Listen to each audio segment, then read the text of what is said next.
আজকের বিশেষ সংবাদ। আবারও মৃত্যু হলো এক অস্বাভাবিকভাবে এক ব্যক্তির মৃত্যু। তার নাম সারোয়ার জাহান আনসারি সেরু। ঘটনাটি ঘটেছে দমকল থানার অন্তর্গত ৬ নম্বর অঞ্চলের ফতেপুর গ্রামে। পরিবার সূত্রে জানা যায় ওই ব্যক্তি প্লাইউডের ব্যবসা করেন। গত ৩০শে নভেম্বর শনিবার দুপুরে একটি প্লাইউডের খরিদ্দার আসায় প্লাইউড সরিয়ে দেখাতে গেলে আচমকাই তার গায়ে হুড়মুড়িয়ে পড়ে খামাল। পরে তলায় চাপা খেয়ে অজ্ঞান হয়ে পড়েন। তড়িঘড়ি তাকে উদ্ধার করে দমকল সুপার স্পেশালিটি হাসপাতালে নিয়ে যাওয়া হলে কর্তব্যরত চিকিৎসক তাকে মুর্শিদাবাদ মেডিকেল কলেজে স্থানান্তরিত করেন। সেখানেও অবস্থার উন্নতি না হওয়ায় কলকাতা পিজি হাসপাতালে পাঠানো হয়। সেখানে মৃত্যুর সাথে পাঞ্জা লড়তে থাকে।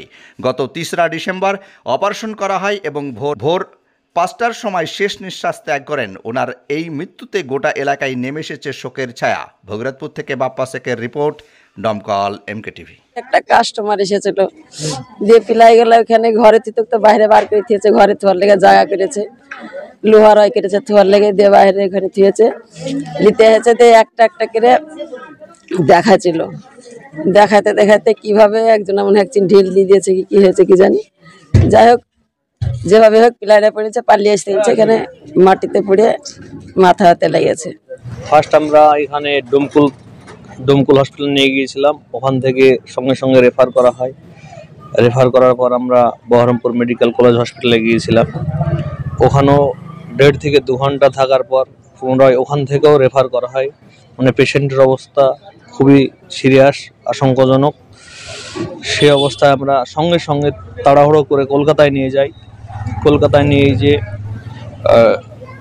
সঙ্গে সঙ্গে পিজি টোমাকো সেন্টারে ভর্তি করা হয় এবং ডাক্তাররা তাড়াহুড়ো করে সঙ্গে সঙ্গে রাত্রে 12টা থেকে ওটি করে এবং ওটি করার পর 3টের দিকে ওটি কমপ্লিট হয়। তখন ওটি করার আগে ডাক্তারে বলেছে আপনাদের পেশেন্ট সিরিয়াস, মানে ধরেন মরেই যাবে, বেঁচে থাকবে না, এটাই বলেছে। দিয়ে আজকে সকাল 4টের সময় অস্বাভাবিক মৃত্যু হয়ে গিয়েছে। আপনার নাম? আমার নাম সুমন আনসারি, বাড়ি ফতেপুর। কিভাবে ঘটলো এই দুর্ঘটনা? খুবই মর্মান্তিক ঘটনা। গ্রাম স্তব্ধ, শোকে শোকাহত। আমরা খুবই দুঃখের সঙ্গে জানাই যে একটা তরতাজা যুবক ছেলে গত 30শে নভেম্বর শনিবার আনুমানিক বেলা 9টা এই প্লাইউডের ব্যবসা, একটা তরতাজা ছেলে, সেই একটা কাস্টমার এসেছিল একজন খরিদ্দার কাছে এই প্লাইউড বিক্রয়ের জন্য। বাড়ির মধ্যে কিছু প্লাইউড ছিল, সেখান থেকে সরবরাহ করার জন্য সেখানে সোজা করে বসানো ছিল 52খানা প্লাইউড ধরেছিল। তার মধ্যে থেকে প্লাইউডটা বের করতে গিয়ে তার ভারসাম্য বজায় রাখতে পারেনি। যদিও 3জন ছিল, 2জন 2 দিকে ছিল, আর প্রয়াত ব্যক্তি সে মধ্যেখানে ছিল, যার ফলে সমস্ত চাপটা সহ্য করতে না পেরে 2জন বেরিয়ে গিয়েছে ফাঁকা দিয়ে। সমস্ত চাপটা বুকের উপর পড়ে যায়, আর ও পিছন দিকটা পড়ে যায়। এটা ইটের উপর পড়ে গিয়ে মাথার চাপে সে ইটটা বসে যায়। সেটা দেখলে দেখা যাবে, এখন পর্যন্ত আমরা সেটা পরখ করেছি, যার ফলে বলার মতো ভাষা নেই।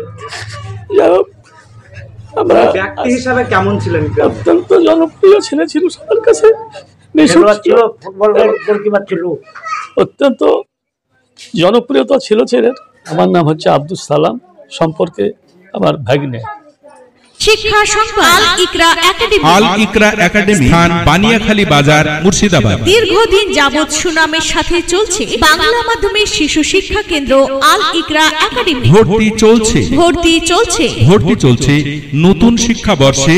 ভর্তি চলছে নার্সারি থেকে 4র্থ শ্রেণী পর্যন্ত। বাংলা মাধ্যমের শিক্ষা প্রতিষ্ঠান হলেও ইংরেজি শিক্ষার উপর বিশেষ গুরুত্ব দেওয়া হয়। প্রথাগত শিক্ষা ছাড়াও অঙ্কন, আবৃত্তি, খেলাধুলা, সাংস্কৃতিক কর্মশীলতা ও কম্পিউটার শিক্ষার ব্যবস্থা রয়েছে।